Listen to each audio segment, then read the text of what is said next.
পুরুলিয়ার পাড়াবাজারে ধুমধাম করে পালিত হলো সংবিধান প্রণেতা বাবা সাহেব ভীমরাও আম্বেদকরের জন্মজয়ন্তী। মূল নিবাসী বহুজন ঐক্য মঞ্চের উদ্যোগে কমিউনিটি হল সংলগ্ন আম্বেদকর মূর্তির সামনে অনুষ্ঠিত হয় এই কর্মসূচি। অনুষ্ঠানে উপস্থিত ছিলেন বিভিন্ন সামাজিক ও রাজনৈতিক প্রতিনিধিরা। আম্বেদকরের আদর্শ সংবিধান নির্মাণে তার অবদান নিয়ে বিস্তারিত আলোচনা হয়। পাশাপাশি তার চিন্তাধারা সাধারণ মানুষের মধ্যে ছড়িয়ে দিতে নেওয়া হয় একাধিক কর্মসূচি। এদিকে অনুষ্ঠানে রাজনৈতিক প্রতিনিধিদের অনুপস্থিতি নিয়ে ক্ষোভ প্রকাশ করেন সংগঠনের সদস্য অমিত বাউরি। তবে আগামী দিনে আম্বেদকরের পথেই চলার বার্তা দেওয়া হয়।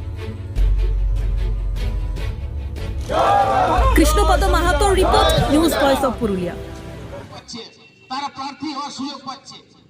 এই জিনিসটা করতে এত অমানবিক, এত বেঈমান আমাদের সমাজ, যার জন্য একজন মানুষ শিশু অবস্থা থেকে সারা জীবন ত্যাগ করে গেল শুধুমাত্র ভারতবর্ষের পিছিয়ে পড়া, অবহেলিত, শোষিত, বঞ্চিত, অস্পৃশ্য এইসব নাগরিকদের, এইসব মানুষদের পরবর্তী প্রজন্মকে মাথা উঁচু করে বাঁচতে শেখানোর জন্য নিজের সর্বস্ব ত্যাগ করে গেছেন।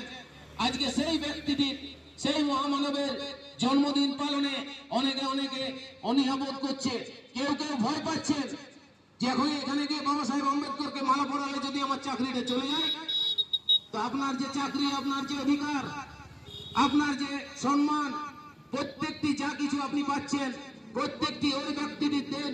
ওনার লেখা সংবিধান, ওনার দ্বারা যে সংগ্রাম করে বিভিন্ন অসুবিধার সম্মুখীন হয়েছেন, সেই যে অভিজ্ঞতা, সেই অভিজ্ঞতা নিয়ে সেই সব সমস্যার সমাধানের রাস্তা উনি বের করে দিয়ে গেছেন।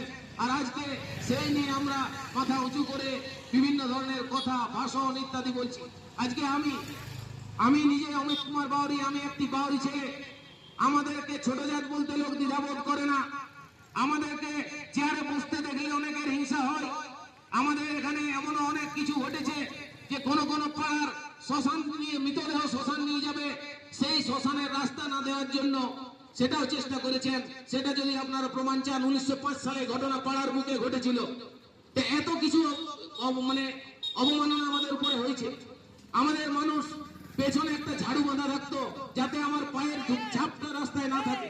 আমাদের মানুষের গলায় একটা হাঁড়ি ঝোলা থাকতো যাতে সে থুতুটা যেন বাইরে না ফেলতে পারে, রাস্তায় ফেলে।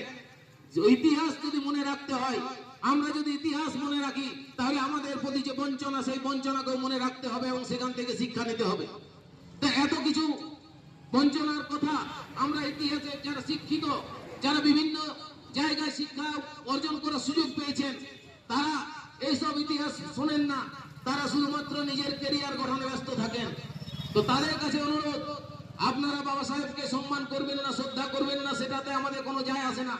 কিন্তু আপনার পরবর্তী প্রজন্মের যদি এই সংবিধান গর্ব হয়, যদি এই সংবিধান তুলে দেওয়ার অপচেষ্টা সার্থক হয়ে ওঠে, তাহলে আপনি যে চেয়ারে বসে আছেন, আপনি যে সম্মান নিয়ে আছেন, আপনি যে মাথা উঁচু করে ঘুরে বেড়াচ্ছেন, আপনার পরবর্তী প্রজন্ম সেই সুযোগটা থাকবে কি না, সেটা নিজে একবার অন্তত ঘুমানোর আগে একবার ভাববেন।